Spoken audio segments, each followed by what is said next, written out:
342-0352. Say to America is be true to what you said on paper.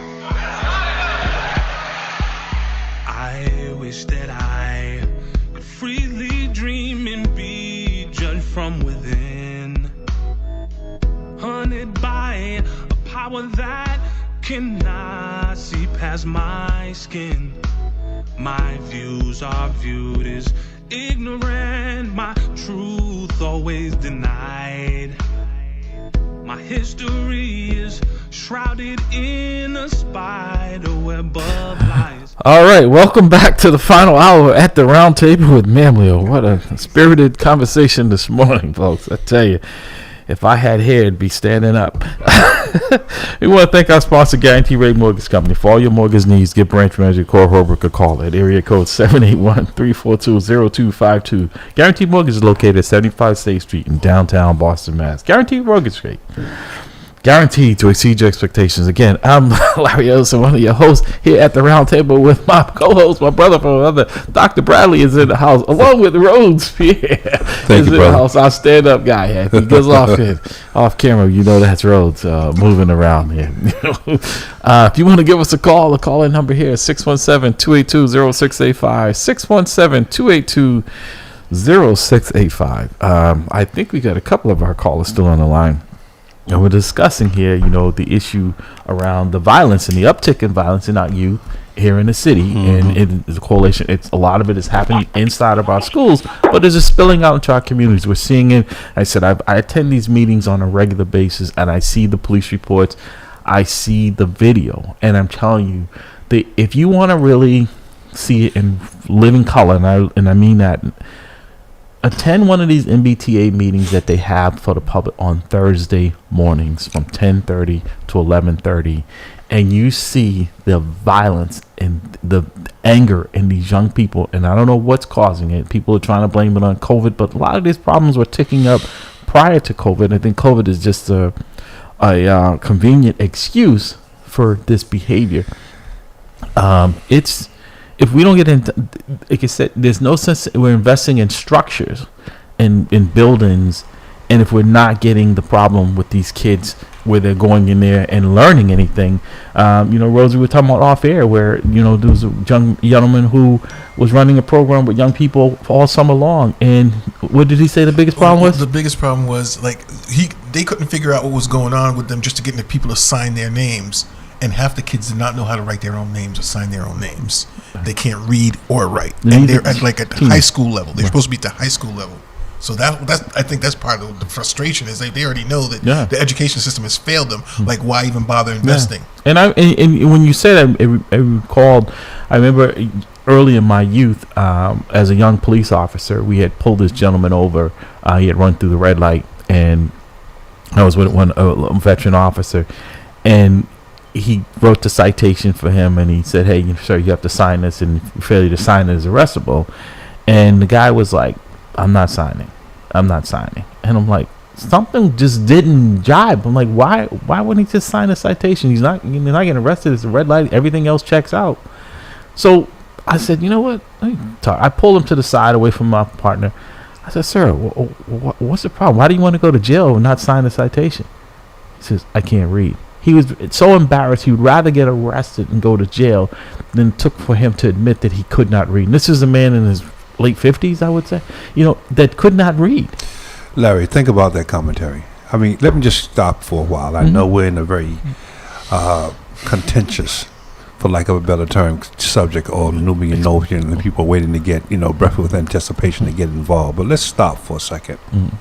The equalizer in our society is education. That's the great equalizer. Mm-hmm. So if we still have people, at one time in our history, it was illegal for us. It was illegal. Yeah. It was forbidden to teach slaves to read. Yeah. If we still have that problem now in a world economy, where we're heading is into a criminal justice system that has already been carved out to be the equivalent, the functional equivalent of slavery exactly. through the 14th Amendment. Yeah. So if you're telling me, I had never encountered that as a police officer, but one can argue, because of my education, I did other things in policing that I was not out in the street as much. But to say to me, as a man who's steeped in history, that we still have, and I know that I understand we do, but what I'm trying to say to you is that I'm hurt. I'm hurt to know that it's still happening, because I know where that person is going. Right. I know where those children are going. They're not going to, the boardrooms. They're going to the jail cell. Right. Yeah. Well, and to that point, and this is where it pains me when I see kids. I went to school, and a lot of my siblings, during forced busing.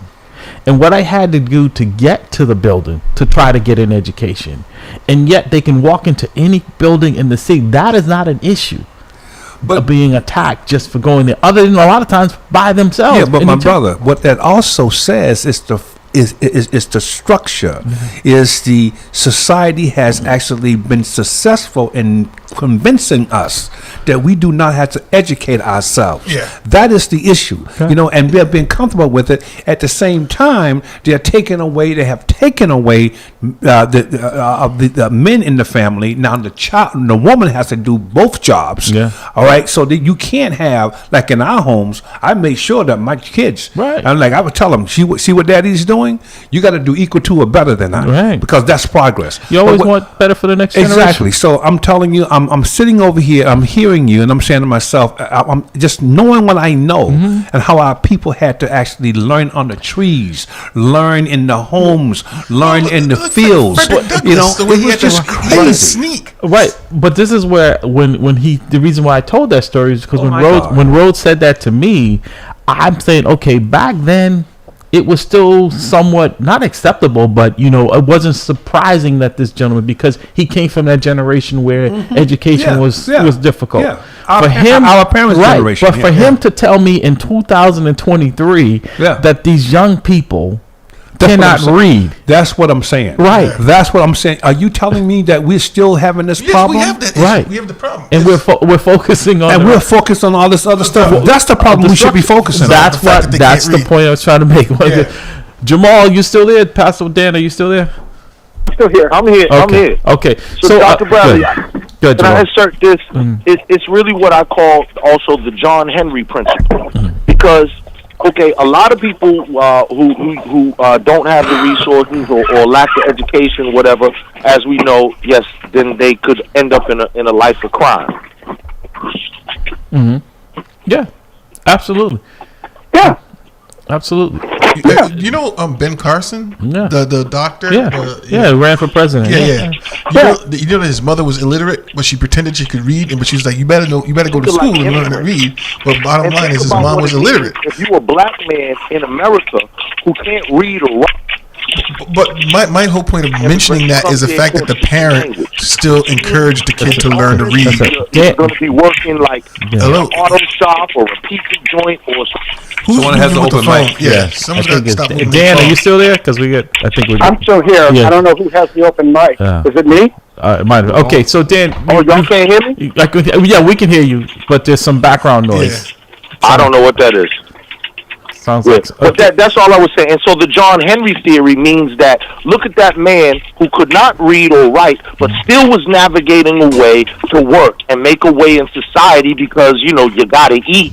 And that's the John Henry theory. You got to work harder now to overcome those other deficiencies. Right. And but today that is not as much of, it's not saying it doesn't exist, but it is not as prevalent as it was back then, right? Well, busing and but Larry, our parents, let's just go back to the fact, our parents, their parents before them, they were functional illiterates. John Henry theory to me is saying functional illiterate. I'm doing what I need to do to make sure that I can provide in a society that doesn't like me. Right. All right. I know my appearance is repugnant, but I got to do what I need to do. Right. But the fact is that we're still doing it. Well, it's still happening. Point, and I just don't feel right. And I want to bring Dan in because you were also at the meeting that it was at on Wednesday when they were talking about and when the guy but what also the officers, they talked about how well attended the Christmas parties they were having for these kids and these families. Right, there wasn't a gift left. There was more than 20 people that showed up for these. You see, we can show up for the and show out for the turkeys, for the sneakers or whatever, for the material things.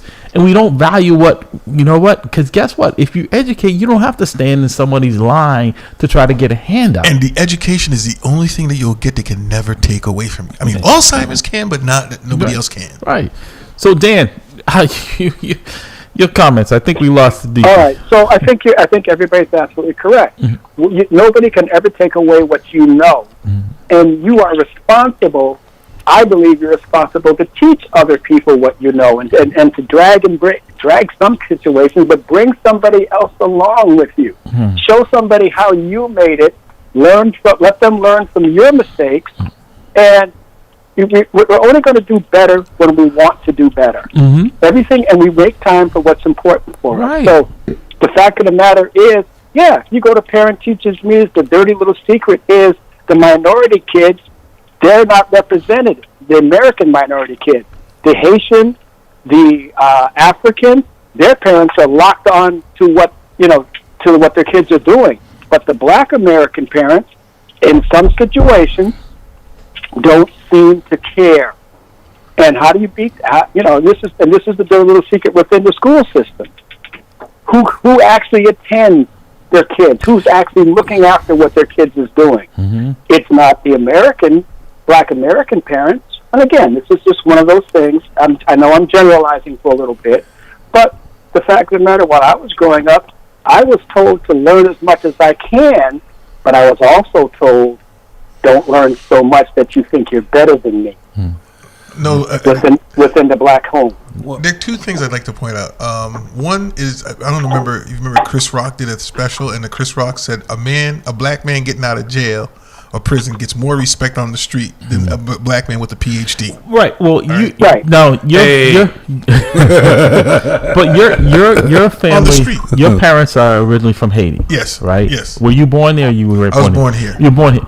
But they emphasized, because they knew how difficult it was back then, right? That to make sure that your job was to get A's and B's. If you come home with less, you in trouble. That's what I'm talking about. Well, my parents were not born in Haiti. No, but what I'm saying is that era was. I'm saying that when you were talking about people coming, the cultural difference is that when you come from a place where education, they see that as being a game changer. Where here we take it for granted. My parents were born in Waynesboro and Saugus, Georgia, and my mother was not an educated woman, but extremely intelligent. Right. So don't separate. There's a difference. People self-taught themselves. Yeah, exactly. But because she was so intelligent, she saw the value of an education for her 10 children. And she knew that the system in Augusta, Georgia was not meeting that value. So what she did was she migrated, which I always talk about migrating now, because we had to do it internally in this nation, to an area where her kids could get the education. So because of that decision, she produced a PhD at my level, which is me, and then her offsprings produce offspring that produce a doctor at Stanford, and also a lawyer, who went to Northeastern, who now in Washington D.C. So because of that value of education, she put us in a position so that we can actually get what she did not have and make contributions to society. Because I think Jamal is a perfect example as well. Jamal is probably one of the most intelligent people I know, and I'm not just saying that because he's on the line. But he also knew that with his intelligence, right. He kept running into roadblocks as far as people saying, well, okay, you don't have this piece of paper, right? So without that piece of paper, we're not going to value what you're doing. So what he did was he went back and got it. It didn't make him any more intelligent, but he knew that he needed that. I'm saying is that if he can go back at his stage in life, and then we're seeing these young people here now who we know that if it's easier to get it when you're younger than it is when you go and you're sitting in the classroom. He talked about that, how Mary Frank was another person who went back and got her degree later on. She was talking about like sitting in the class with these young people, but they did it. They did it. Well, and let me just keep it funky. So because I was such a knucklehead as a kid, I was always one of the smartest people in school. I got kicked out of all the private schools via conflicts with either white kids or white teachers, blah, blah, blah, surprise, surprise. Then landed in Boston public schools, hung with the bad crowd. Ended up being in the 9th grade 3 times, not because, I got kept back because I was out of school so much. Finally got to the 10th grade, kicked out in the first month of 10th grade, got my GED, went to RCC in 1989 for one semester, left that, and then only went back those years when my daughter came here and graduated in 2020. So I say all that to say that at 53 years old, I still only got an associate's degree. Mm-hmm. But I've lectured at Harvard, MIT, Wellesley, you name it. But to that point, because see, Cambridge people, I don't know if people are aware of this. Cambridge just passed an ordinance in the town of Cambridge where you have to promote a child, whether they come to school, whether they're doing the work, right? Social promotion. And then there was something recently where the superintendent Skipper here, and I didn't get all the full context of it, basically giving credits to kids. And I'm like, so this is a gaming of the system and pushing kids along who can't read, and then they come out. So their numbers look that way. Their numbers look good. Right. Okay. There was a second point I wanted to make about the educational system in this country. As a child, my parents sent me to Haiti. Okay, my first experience was going to school in Haiti. Okay, so we'll talk about discipline. Talk about like you have the luxury of taking the book home to read. Like over there, it's like no, you better commit to memory to do your homework. And then from Haiti, went to school in Montreal. Okay, and then when we came back, it was third grade. And the one thing I will tell you is this: in Montreal, the nerd, the smartest kid, was like the jock here. Here we treat the football players the way we treat the football players, the basketball players. That's how they treat the smart people in school in Montreal. Right. So yeah. So Dan, you don't live in Boston, right? I do not live in that. Okay, so are you having anywhere near the problems in the school system? Are you hearing about, I should say, because I'm sure your kids are all out of school, but are you having the same issues in your town with the schools that the answer is no. Okay. And why is that? The answer is no. I'm being facetious here. Well, we know the answer. See, the issue is, to me, it's never really been about what school you go to. Right. It's never where it's located, the time. It's always about what you do in that building and the people who are there. If the people who are there feel like they've been banished or exiled to that school, they're just getting a paycheck. They don't care whether you get anything or don't get anything. I see. I think that's partial. That's a part of the problem. I think I think he's right. So I don't want him to think that I don't agree with him. I agree with him. But I think the other part of that is the parent participation and the that's where I was oversight. going. Yeah. So Jamal, when you called me about those kids, were those school-age kids or were these grown people that had you a little bit questioning what their intentions might have been over at South Bay? Well, okay, so if you remember correctly, so I'm a bit nosy. So when I pulled up, I seen this group of kids, and they just looked like, they was up to no good. And I know that look because I was that look. So, I seen it. So I'm just sitting in my truck, and I'm peeping it, and, they kind of going up and down, and there's a lot of chatter. Then, if you remember the end of the story, I realized, no, they wasn't out here robbing. All of a sudden, an older dude pulled up in a little, typical car, with tinted windows, with a wave cap on or whatever. He got out. He gave them something out the trunk, and they was all like, ooh, we gonna get money. And then I realized it was a drug deal. Okay.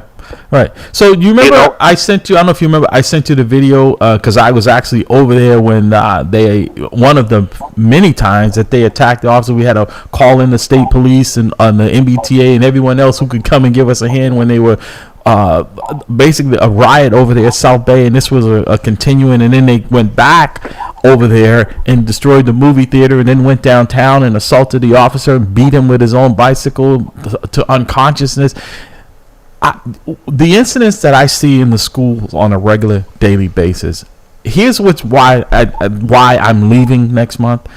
It doesn't even arouse me any longer. Like, I'm not shocked. Like, things that used to shock me when 5 and 6 year olds are inappropriately touching each other, and the things that is become acceptable behavior. Like, look, kids snuck off and did things in school, but not in the numbers and the acceptable behavior. And people came down hard on them to try to correct it, not to criminalize them, but to correct this behavior that now we have saying, well, that's just kids being kids. It is not. Well, you know what? Now it's time to leave.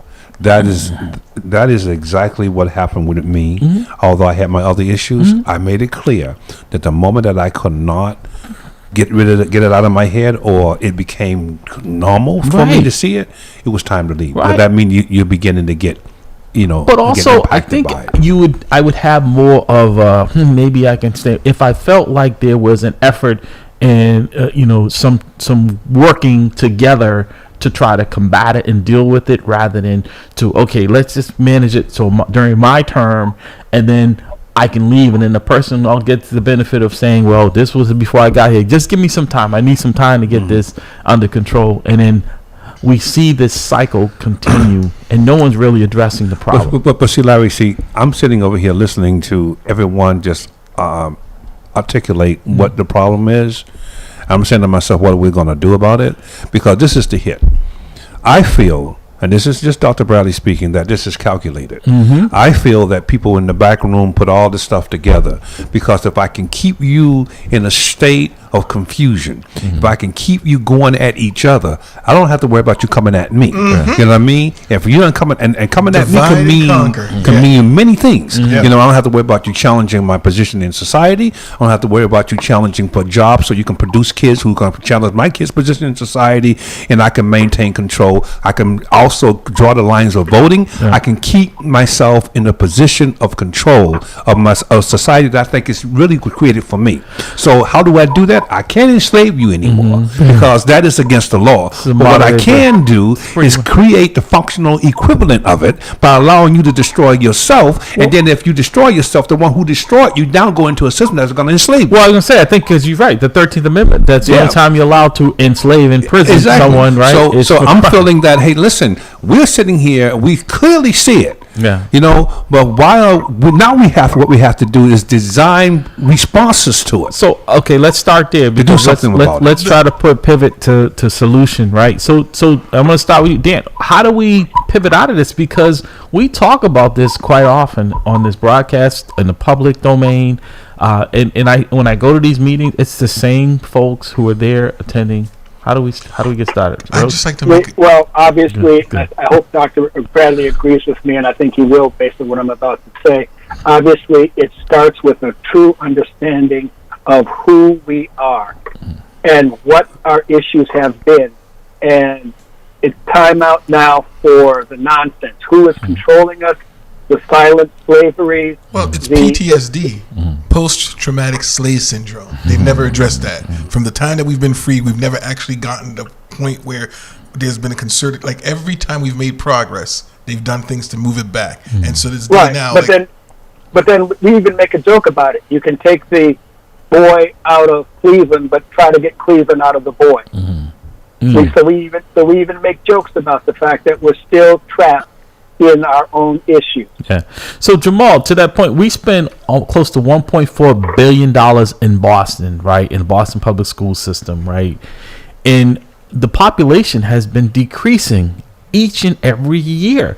So we're spending more money and less results. As a matter of fact, I'm waiting with bated breath to see what the latest report from the state is on what direction or what action they're going to take, because from my calculations, for what I'm saying, and that's why I say you can always manipulate, like when they're talking about doing these things, it is not to improve the stature of these kids. It is to make it look like their numbers are increasing in a better way, when we know the reality is that giving this kid 10 points for not coming to school, they're just fixing it. Right. What's the incentive for the kid to come to school? The incentive is there's no incentive. But the response is going to be where the kid is going to be into the criminal justice system, where he can provide free and reduced labor. Remember the fact that the majority of the millionaires and close to billionaires in the South, in the country, in the early part of the development of the country, was in the South because they benefited from free labor. And a lot of states down there still use it. So let me understand this. Slavery was and discrimination is not a Southern issue. It's a country issue. Right. All right. And so how does the South now the South can't do the slavery. They can't do it anyway. But how do we actually have the functional equivalent of it? Our criminal justice system is private prisons. Yes, right. So it's it. So there lies where the problem is. Now, as we have to come up with a solution to dealing with preventing our children from getting into that system. No, but if you privatize prisons, what you've done is incentivize crimes. Right. You've incentivized, you've given them a motive to true. be like, oh no, now there has to be criminals. Absolutely. So, Absolutely. So Jamal, the mayor calls you in. You are employed. Any solutions? Any What you suggestions? mean? Oh, wait a minute. You got to clarify that. What you mean? So she calls you and says, "Hey Jamal, I know you're very connected in the community. We've got this issue with our young people in the community, but it's also in the schools. It's spilling out into the community. The state is looking at receivership of our school system here. Do you have any recommendations on how we can move the needle in the other direction?" So I just want to be clear. Yeah, You're giving us an if scenario. Right, exactly. Right. I know when that happened. Just like I haven't gotten that call, and I No. Yeah. I just want people to be clear because, as you know, some people who've been previously on the line, they try to attach my employment to other things. No, I want to be clear. No, it ain't that type of party. No, it's not. Right. No.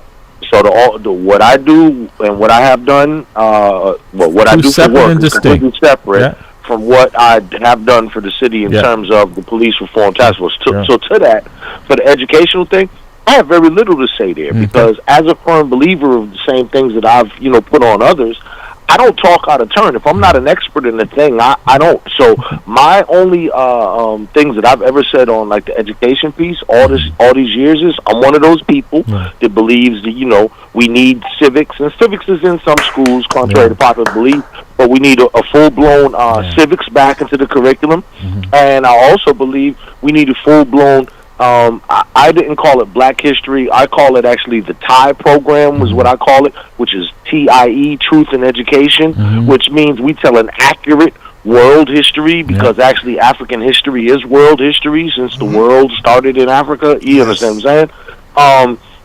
That type of thing, and it, particularly we're working with like young black men. I would like to see more programs that actually build knowledge itself. I know that the only thing that changed me from being a knucklehead was getting consciousness and knowledge yourself, because once you know better, then you inevitably do better, even if it takes you several years like it did me. But go ahead with the but. That's it. No, I was gonna say, because that's what I see. I see a lot of folks who are in positions because the money is right or they need a job, right? But the commitment is not there. Like, there are very few Billy Celesters and folks of that era, Jamal. It's ironic that when you look at our journey, a lot of the same people were in our lives in one way or another, all right? And that was the difference, right? Because you saw that collaboratively. We don't really see that today, right? Well, watch that, Larry. Hometown. So, people like, what's my connection to Celeste? I wasn't a cop. I'm way younger than him. But he went to school with my mother and my father. Okay. Right. So, he was already the neighborhood guy. Right. People already knew him. So now it was like, hold on, wait, that's Carl and Adrian's son? Hold on, wait a minute. You know what I mean? So it was already that type of thing. And we have definitely lost that type of cross-generational, people, we joke about the time when your neighbors used to beat your butt before you get home. It was like that type of thing. Because all my interactions with Mr. Celeste were not pleasant. Right. They were correct, right. Right, he grabbed you by the ear like, boy, what the hell are you doing right now? Right. You know what I mean? It takes Those a type village. of things, but it was needed and necessary, and we don't have that type of thing much anymore. The village needs to turn into a neighborhood. Right. Well, Dan, I mean, it sounds like, as I hear, even when when I'm able to tune into your show when I'm not at work, I can hear just how you speak to your mom. That God bless you, she's still with you. But there's a level of respect. These kids now, I mean, if I tell people, if you don't respect your home, no other adult. If you don't respect your parents, every other adult is fair game. Right. And to the end, we my mother and just keep her in prayer because she's at that age now. So absolutely. Keep her in prayer. And she didn't necessarily instill in me, because I didn't meet her till I was 14. So she didn't instill any values in me. But from 14 on, because of her instruction and because of her tutelage, that's how I was able to accept Christ 2 years later. I met her at 14, and at 16 I accepted Jesus Christ in my life because she just constantly worked with me and teaching me who I've been in church, obviously all of that time, but it didn't mean anything. But it was that one-on-one with her talking to me about, filling in the background and telling me who I am and where I came from and all that stuff, because I didn't know any of it. Because back in that era, not only did parents hit you, they also didn't talk to you. Right, but but you see what you're saying, what Jamal said, what you said, and what Dr. Bradley had said numerous times about his sister, his older sister, is that if the parent was working or whatever the circumstances, there were surrogates who could slide in there. When we talk about the ability, that's what's missing today. Is Rose alluded to that village, right? It wasn't just one person, because one person sometimes may not be able to do it alone. Right. In all fairness to the village, though, in all fairness to the individuals in the community now as the village, is that during the time that we were coming up, our parents were not very litigious minded. So when I did something wrong, my brother and I, when we were living in Georgia, and Mr. Bob, who had on the overalls, because we moved his outhouse. He moved his outhouse so my brother can fall into it. But my point is this, all right. My parents, when my parents, when they spanked us because we were not in school and took us home, we got spanked again. My father didn't jump on Mr. Bob. Right. My mother didn't jump on his wife. Right. You know what I mean? They said thank you. Right. You know what I mean? Because I know that I got to work. I got to go to this brickyard. I got to lay these bricks here. I got to put these bricks in a pile. My kids are out there. They're going to be like kids. Yeah. But when I have the oversight from the community, then they also understand that the respect has to be there. Right. And so notice I say, even to this day, I'm 67 years old. He was still Mr. Bob. Right. You know what I mean? Right. He's dead and gone, but he's still Mr. Bob. Right. But you know what I mean? That's what I'm talking about. But see, it's like, when you talk about today and you talk about then, like I said, someone have the radio on. Someone have a radio on. Well, check this out too. Societal breakdown. Yeah. The what do you call it? The deprivation, the decrepitness of society now. Remember back in the days when you could have your kids just have sleepovers? Right.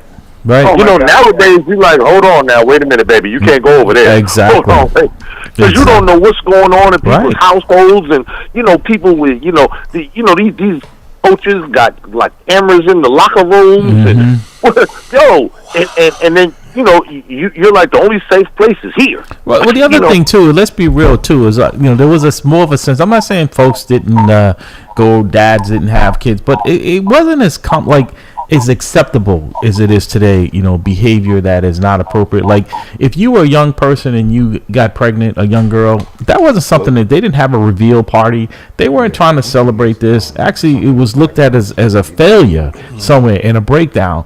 Now today, to that point, I was actually born in a home for unwed mothers to my mother, who was 16 when she had me. Yeah. So there it is. Right. Okay. There it is right there. That's where I was born. If you look at my birth certificate, I was born in Cleveland at the Cleveland Home for Unwed Mothers. And see, now you can bring your child to school if you're a young girl, and they have a daycare at school. So while you're in class, someone is taking care of your child. That's encouraging. Make it easy. Right. It's too easy. But they also, back then, they also penalized the boys or the men for getting these girls pregnant. Yeah, right. If, of course, you were white. If you were black, it was always a 50-50. Let's be real. But if you were white, or if you were black and you got a white girl pregnant, that was a problem in and of itself. Yeah. So there was that. Right. But the other thing too is that when I first started on this job, I go to the home. Right, there was one name on the mailbox. Now you go to there's like 4 or 5 names on the mailbox, and each kid has a different last name. A lot of times it's the father's last name. So I'm like, everybody. It was confusing me because everybody in my family, my father wasn't around, but we all had the same last name. So hold on, Larry, though. Yeah. All them names on the mailbox, though, too. That's because the rent went up. Now you need 4 people in the house. Keep the lights on, man. Listen. So you said it's not a different thing. And since we're being real, And sometime all those names in the mailbox was the same person getting different checks. Different checks. Yeah. The system. And I knew people like that. My uncle was a people like that. Yeah. So again, gentlemen, I posed the question, how do we get to, I know Jim Paul said that's not, and I appreciate his honesty. He said, hey, the mayor called him in about that. That's not his field of expertise, but I think he adds some value. I think the problem is the people who claim they have the expertise, when she called them in, and they don't have an answer either. And that's why we're still in this condition, because we're going, I know since I've been working in the schools for the police department, this is probably my 5th or 6th superintendent of schools, Dr. Bradley. Yeah. And what have you really seen as a change? Other than the changing of the guard, the problem is still persistent. Matter of fact, it's gotten worse because it's gotten worse, and they're getting paid more. It's gotten worse. Yeah, the superintendent is the highest paid person in the school. I said, if I was the mayor, I'd appoint myself superintendent and step down. Because they make more money than the mayor does, and they got less responsibility. Yeah, and I was going to say less accountability and less responsibility. Absolutely. Yeah. So the reality of it is, it takes a village, yes, but it takes the right village. Because if growing up in Cleveland, my village was not a village. Although, anybody could punish you and beat you and tell your parents, but there was also the surrounding. A lot of stuff was undercover. The pristine white lily house on the outside had a lot of nonsense going on the inside. So Dr. Bradley, I want to bring this to you from an academia, because you work in academia. Do you see any effort in the schools? Because Boston is rich in education surrounding it, right? With a higher education. In Sadiq, you're talking about RCC, a stone's throw away from Madison Park. I don't know what support, if any, they're getting. Like I said, how many kids are transitioning from Madison Park to Roxbury Community College? Now, I know a young man I met. I call him my son now, Fabian. I met him. He was attending Madison Park, and I took him over and out of my own pocket enrolled him in the College of Roxbury Community College. That's the last person that I know that came from Madison Park that attended there, and that was because I worked with him, and I knew, because Madison Park he wanted to go to UMass Northeast, and I knew that was a trick for him, because he hadn't been prepared, and he was better suited, and I knew that, and now he has his master's degree from UMass. But I say that not for any accolades for me, but I knew the right course he needed to, because he didn't have that direction, and it wasn't my biological child, but it was someone who showed it, and just not having the financial and whereabouts and to be able to navigate through this should not be a reason for him not being educated. And I see the payoff in him now. So I say this. The fact of the matter is, Larry, is that you cared because someone did it for me.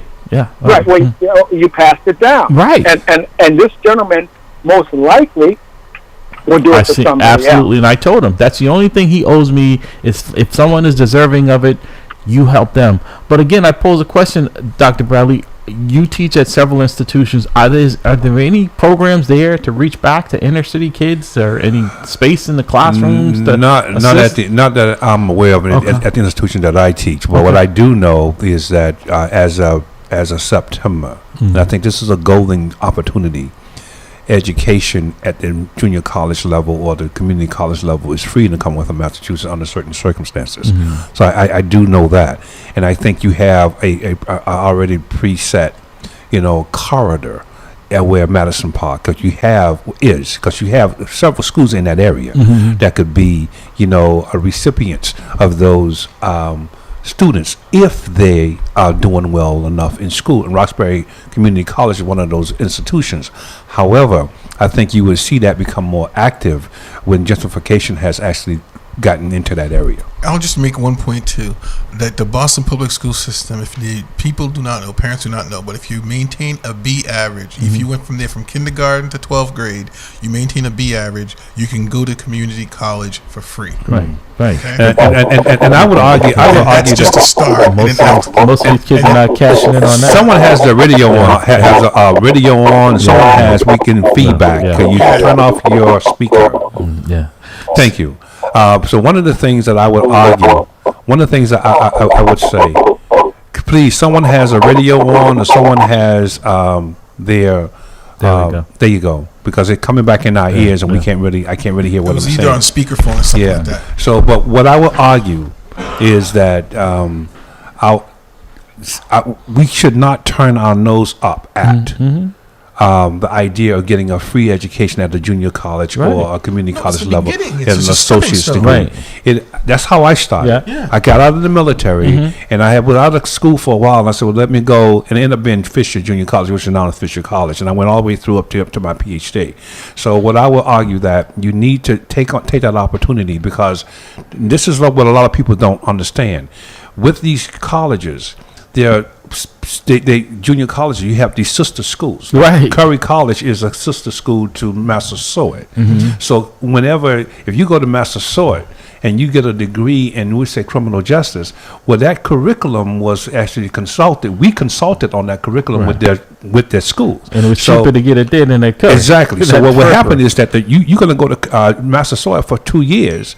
You're going to encounter professors that were teaching in the program, that are teaching the program at Curry College. So when you go to Curry College for more advanced education, you're going to already know those professors. We actually collaborated on the design of the curriculum and so on and so forth. So those schools usually are paired with higher institutions. And here's the key to that: your bachelor's is going to say Curry, not Massasoit. Right? But again, if you maintain a B average going to Massasoit or Quincy or Bunker Hill or whatever, you can go to the other the Curry College, the Harvard, the MIT, the Amherst for free as well. They're going to accept your credits. That's the first thing. Why? Because we were very involved in developing those curriculums. And so it's not this thing like, well, it's just an associate degree. Your associate degree may say Massasoit, which I don't thumb my nose up, because I do teach at Massasoit, and I know that it's a valid degree. It's education. Yes. But when you go in and you apply to or at Quincy College, you apply to Curry, you're going to be received well, because of the fact that we know that if you can successfully complete that curriculum after we're designed it, you shouldn't have a problem going through our curriculum. So I would say be very careful with that. So, I was going to ask Jamal, when you attended Roxbury Community College, what was the population there? Did you see a lot of younger people from the Boston public school system there, or were it people like yourself who were older, working on their degrees? Did we lose Jamal? I think we lost the board. Something happened. Yeah, we lost them. Maybe they can call back in. That's what the electrician's here for. Yeah, so you're right. But if we don't have the foundation with Dr. Bradley and Rose, when Rose was saying, that's what made me think about that story. I'm like, wait a minute. I heard this from a gentleman way back in the early part of my career that he couldn't read. He's telling me that there's another population and a segment of our young people who still can't read. So how are we going to get them to you, Dr. Bradley? You're not. I'm gonna be very honest with you. No, he's being very honest. I'm being very candid with my response. You're not. If by second grade or third grade, because from kindergarten to second grade you're learning to read, but from third grade on you read to learn. Right. And if they by second grade have not learned to read, the transition's already lost. And I see that because like you also, I see that 'cause my wife is an educator. And I see the work that she has put in with my two daughters, and I see how advanced they are. And because that came in early, I saw what she was doing early in it. Because my mom couldn't do that; she wasn't educated in that way. And what I'm seeing, I see, wow, things would have been a whole lot easier for me when I transitioned into education. Well, had I had a lot more of that. Education is an investment in yourself. Yeah, absolutely. All my kids, we did that. At the very beginning, and if I felt like I did not have the time, I would pay for someone to do it. My wife, exactly. You know what I mean? Right. It was just. I mean, your wife is tutoring, right? Exactly. I mean, I felt like I had to do a detail. Right. I could not get but I would actually take my child and I would figure out a tutorer and I would pay for that person to come in. And my wife and I paid that for the child that's now the graduate from Howard University. I paid it for a child who was a dean now at Harvard, but she was a graduate from Clark Atlanta University, a graduate from theology school, Garden Conway. All my kids, I had a situation where when they were younger, either my wife or I or both of us would actually make sure that they had the necessary tutoring, or we would pay for someone to do it. Now, we were fortunate enough to do that. Right. But the difference lies in this is because you and your wife value education, right? Mm-hmm. If you were a dropout and you're getting some type of assistance, and you got kids, because I remember being a teacher at a like they call them projects or housing development, and one of the girls literally told me, it was like why should I learn? Because it's like my mom gets more money when she has more babies. That's listen. I remember I was like, what? Another call I had to it used to be the Archdale housing. They renovated it, and I remember there was several people shot there and this older woman is screaming at me and my partner with the detectives that responded. She's like, I'm tired of living over here. I'm tired of this. You know, my daughter and my grandchild now living out. She thought it was such an accomplishment that her daughter had now become a resident in this place that she's describing to me how bad it is. And I looked at it and I said, man, you're blaming me and you're proud of that? You think it's an accomplishment? This is not your home that you bought. This is not an investment. You get to decide if you want to sell it, whatever. You're a down payment. And now that your child is living here and your grandchild and its conditions haven't gotten any better, what are you doing to improve your situation?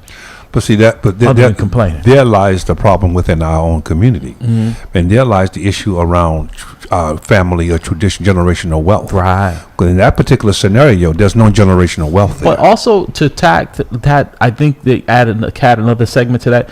Not just generational wealth, but generational responsibility. I hear you. I agree with all that. I agree.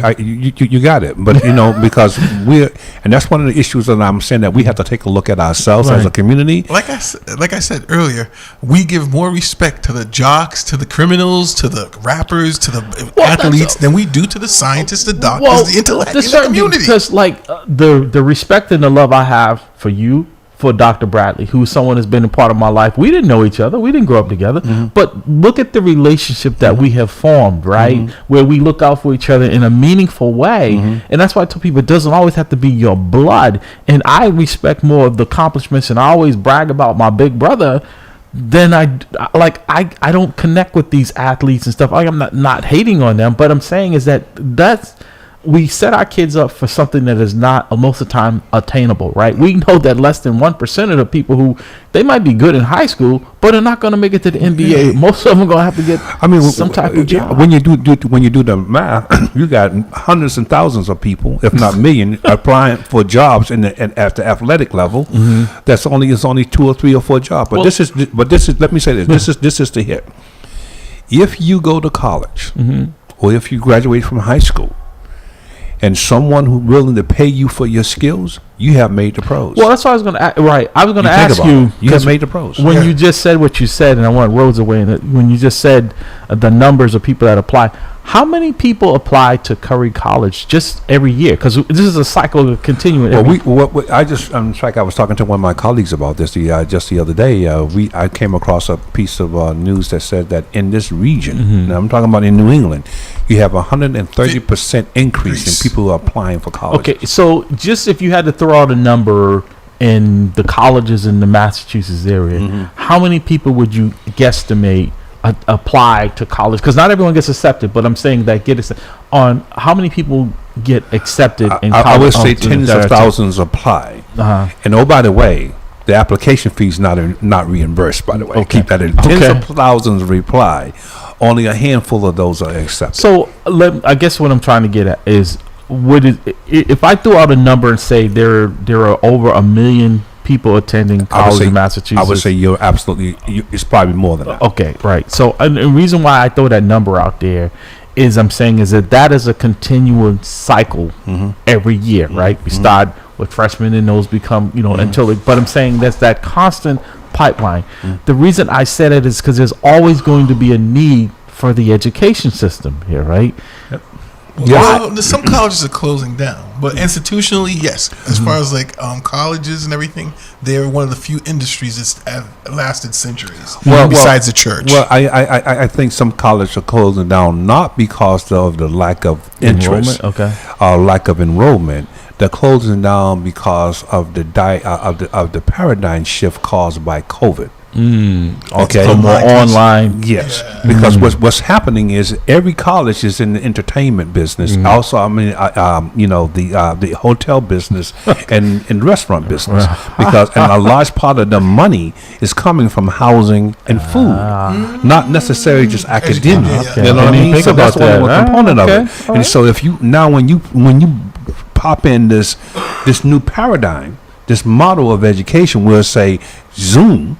And now I don't have to worry about maintaining a home. I don't have to worry about And I can do it from my Arizona, hospitality right? piece. Now it's just I can just go to my room and do it. Now what's happening? Colleges got to kind of change the paradigm. And a lot of them are saying, "Okay, wait a second. The You know what biggest I mean? investment is Our the big real investment estate. is the real estate. You know what I mean? So I don't have this dorm issue anymore. I don't have that source of income. I don't have the hospital. I don't have the the restaurant source of income. What do I do? All I have is one flow of income, You make a great point, because, correct me if I'm wrong, Dr. Bradley and Rote, prior to COVID, it was very little online. Well, classes. Well, right? one of the things I was accepted by the grace of God to in some schools. I was not accepted. Northeastern being one of them. And I'm going to make them regret that they did not accept me. But that's another hit. Yeah. But I was accepted to a number of schools in my PhD program. I chose Walden because of the flexibility it provided me as a working individual. Okay. That's why I chose it. Got You know what I mean? I was able to, it was a hybrid approach. Okay. It's been around since the 1970s, and I'm not pushing for Walden. I'm No. just saying that's, I was able to do some courses online, and some courses I had to go to Minneapolis to actually do it. You know what I mean? So it was like a hybrid approach. So prior to COVID, that particular approach was frowned upon in my profession. That's what I'm talking about. Now That. I'm valued because I have it from the student's value perspective as well as a professor Gotcha. perspective. So when I design my courses, I can use we'll say Canvas, which is one of the modalities that we're using. I can actually design it as a shell, but at the same time use it as a component for lecturing. So all my exams and my writing assignments, all is in that shell. Yeah. But we have to meet time and time to actually do, because that's how I was educated. Right. And so a lot of colleges are beginning to value that because it gives them that avenue of flexibility at the same time maintaining the income that comes along with Right. it. So Except for the hotel hospitality. I mean, after COVID, Yeah. during COVID, Harvard went from Harvard to the University of Phoenix. Yeah. You know what I mean? Because they had to use online. Right. There was no other alternative. But this is the hit. Now watch this. Prior to COVID, when schools tried to move in that direction, especially around continuous education and we'll say your master's program, professors were pushing back. I can't migrate my course into this kind of format. After COVID, they all want to migrate it into the format because some schools who do not have it cannot populate their courses because students are going to these online institutions that are valued. They're not going to institutions where you have to come in and drive. Right. They want to go do it online. Right. So Now, most schools are going online. Right. Now, did you do any online during your time when you get your degrees, or were you in person? It wasn't. I'm a dinosaur. I'd say what the Stone Age. I'd say what they. We actually had to go to class. And I did too. There's a benefit. Like when I was on the campus and there's a benefit to it. Well, there's a social side that's beginning to be. The social side that you benefit from when you're going to school, in the classroom, and then but come along with Zoom, you're beginning to get that, but it's something unique by the eye-to-eye, face-to-face contact. The thing is, you can hang out after class, Yeah, before class. you can share information, all that stuff. With Zoom, it's like, no, you're there, and once they say end or leave, the program ends, you can't continue. But that is where the education is going in the 21st century. Okay. And a lot of my students say to me, Dr. Bradley, you were a police officer in the 20th century. I was like, well, you're absolutely correct.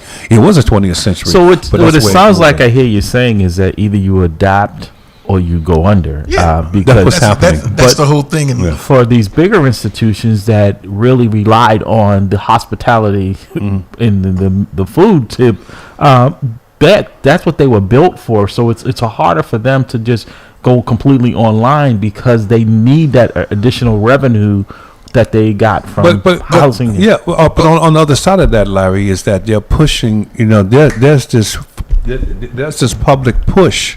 There's this public push to reduce the price of education. That's the hit. Okay. Every school is in hospitality and the restaurant business. Okay, I'll just tell you this as well. The international students pay 2 times or 3 times the amount, and they still wanted to come here. So even if the COVID kids or American kids says they don't want to come, they have a big resource of international students coming Northeastern, in. most of their students are from someplace else. Yeah. No, I know, 'cause it's like it's double the price if you're from China. Like you go to Harvard, it's like it might be 15,000 if you're U.S. Yeah. But if you're coming from China, it's 30,000. But that's what I'm saying is that we don't have a desert of education here. What we have a desert of is learning. Yeah. There shouldn't be anyone in the Boston public school system, particularly with all of the benefits that these schools get. And that's the thing, like you said, why don't they give back? How come they're not making programs Because to they're go not to the high made school? to. They're not made to give back. That's what that conversation that the mayor's, when she had those these are the type of conversations that we're having. They should be having when they're having these Christmas parties. Well, that's my hit, and that's why I asked, what are we going to do about it? Because Boston